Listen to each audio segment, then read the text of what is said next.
Kita nyo kung gaano kaganda pa rin ito kahit dumaan ng maraming okasyon na paglutuan ko na to ng pansit, spaghetti, at lalong-lalo na yung biko, di ba? Kita nyo kung gaano kalagkit yon ay yung kanyang pinaka-sauce, di ba? Masusunog yun dito sa kawali. Pero dito, kita nyo naman kung gaano pa rin siya kakintab. Ayan yung pinakalikod niya. Ay nako, napakasulit talaga nitong Chinese wok pan na to. Meron po nag-comment kung hindi daw po ito kinakalawang kasi yung nabili niya dati ay ilang days pa lang, kinalawang na.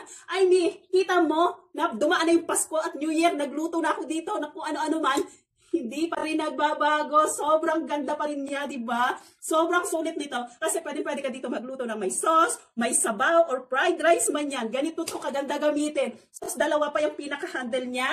Ayan, dalawa yung pinaka-handle niya, ito, kahoy ito, kaya hindi ka na mapapasok dito.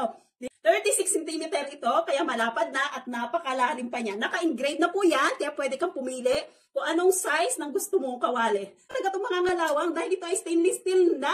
Diba? Kita nyo naman, talagang ang dami ko lang ginawang pagluluto dito. Magdadalawang buwan na, hindi pa rin kinakalawang. Kaya kung gusto mo rin ng ganitong wok pan, check out mo na rin. Bye!